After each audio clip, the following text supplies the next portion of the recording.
जीवनाची स्वर्गीय भाकरणी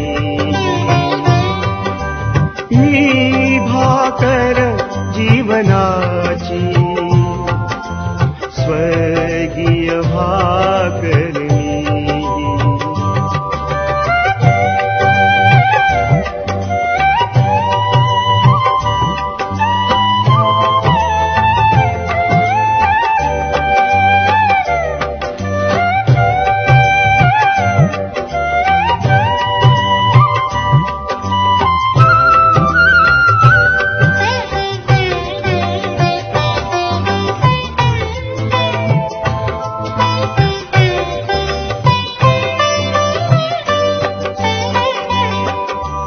भाकरीस या जो खाईल ना त्या कधी भूक लागेल भाकरीस या जो खाईल ना त्या कधी भूक लागेल श्रद्धा जो मज घरी ठेवील ना त्या कधी ताण लागेल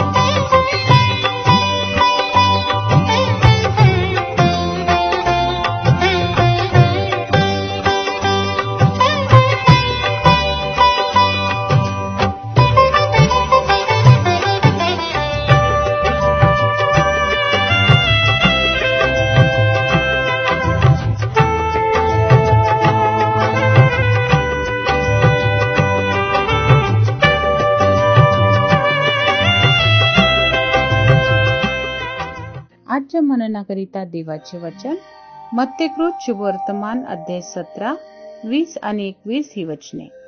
मत्तेकृत शुभवर्तमान अध्याय 17. त्यांना म्हणाला, तुमच्या अल्पविश्वासामुळे, कारण मी तुम्हास खचित सांगतो की जर तुम्हामध्ये मोहरीच्या दाण्या एवढा विश्वास असला तर या डोंगराला इकडून तिकडे सरक असे तुम्ही म्हटल्यास तो सरकेल. तुम्हाला काहीच असाध्य होणार नाही. तरी पण प्रार्थना व उपास या वाचून असल्या जातीचे भूत निघत नाही. प्रभू परमेश्वर या वचनांद्वारे आपला आजचा दिवस आशीर्वादित करो.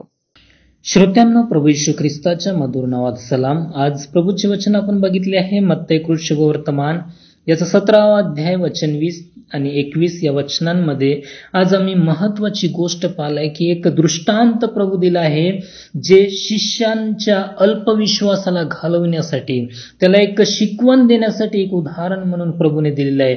जर एखाद्या व्यक्तीचा विश्वास आहे आणि त्याने विश्वासाने काही मागितले तर त्याला दिले जाईल आणि तो विश्वासाने म्हणेल की या डोंगराला उपटून समुद्रात टाकला जा तर ते होईल. त्याचा अर्थ असा आहे की जे पण आम्ही विश्वासाने मागतो देव आम्हाला देतो. जे काही मागू आपण देव आम्हाला तो देतो. देवाला काहीच अशक्य नाही. मार्क शुभवर्तमान याचं 10वा अध्याय वचन 27 मध्ये आपण पाहतो की मनुष्यांना जे अशक्य आहे परंतु देवाला सर्व काही शक्य आहे. देवाला सर्व काही शक्य आहे, तो आम्हाला देतोय. पण आम्हाला काही महत्वाच्या गोष्टींकडे लक्ष द्यायचे आहे.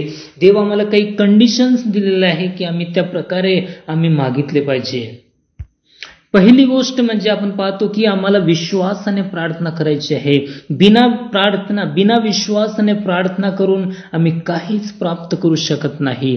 म्हणून आम्हाला महत्वाची गोष्ट आहे विश्वास आमचा दृढ आणि परिपूर्ण विश्वास असला पाहिजे तर ते आम्हाला मिळेल. दुसरी महत्वाची गोष्ट या ठिकाणी आपण पाहतो की ती म्हणजे देवाच्या इच्छेप्रमाणे आम्ही प्रार्थना केली पाहिजे आहे. देवाला जे ग्रहणीय, देवाला जे योग्य त्यानुसार आम्ही प्रार्थना केली पाहिजे तर परमेश्वर आमची प्रार्थना ऐकतो. कारण योहानाचे पहिले पत्र 5वा अध्याय वचन 14 आणि 15 मध्ये ज्या प्रकारे आम्ही पाहतो तिथे प्रभूचं वचन म्हणते की त्याच्या समोर येण्यास आपल्याला जे धैर्य आहे ते यावरून की आपण त्याच्या इच्छेप्रमाणे काही मागितले तर तो आपले ऐकेल. आम्ही त्याच्या इच्छेप्रमाणे जे काही मागू तर तो आमचा परमेश्वर ऐकतो आहे. तिसरी महत्वाची गोष्ट आपण पाहतो की आम्हाला प्रभू येशू ख्रिस्ताच्या नावाने प्रार्थना करायची आहे. प्रभू येशू ख्रिस्ताच्या नावाने आम्हाला प्रार्थना करायची आहे. या प्रभूच्या वचनामध्ये आपण पाहतो योहानकृत शुभवर्तमान याचा 14वा अध्याय वचन 13 आणि 14 मध्ये ज्या प्रकारे आम्ही पाहतो तिथे प्रभूचं वचन सांगतो आहे, पुत्राचे ठाई पित्याचे गौरव व्हावे म्हणून तुम्ही जे काही माझ्या नावाने मागाल ते मी करीन. तुम्ही माझ्या नावाने माझ्याजवळ काही मागाल तर ते मी करीन. आम्हाला प्रभू येशू ख्रिस्ताच्या नावामध्ये आम्हाला ते मागायचे आहे.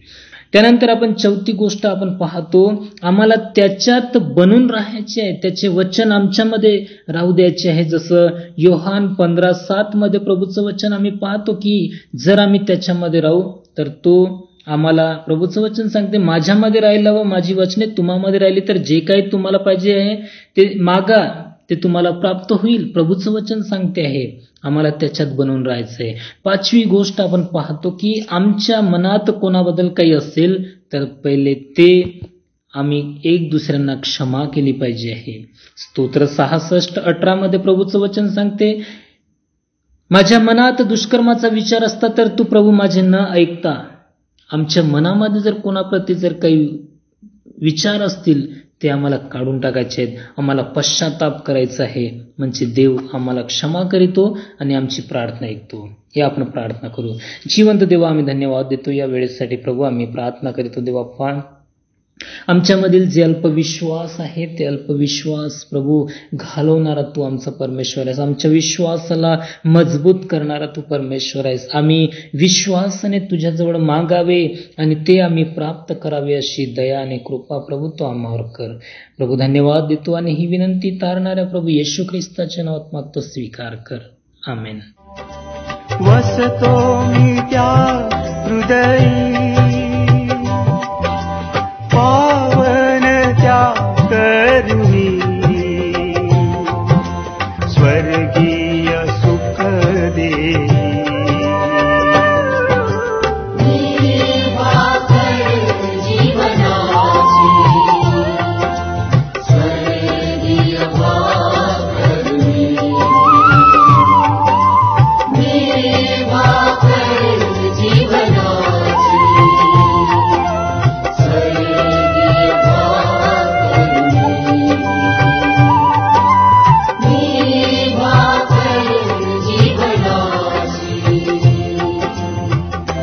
स्वर्गीय भाकर मी.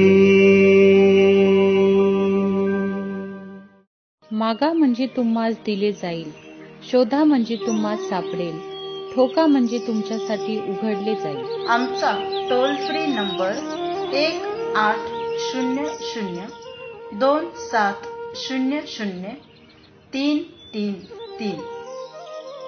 आम्ही आपणासाठी या नंबरवर प्रार्थना करण्यास उपलब्ध आहोत. धन्यवाद.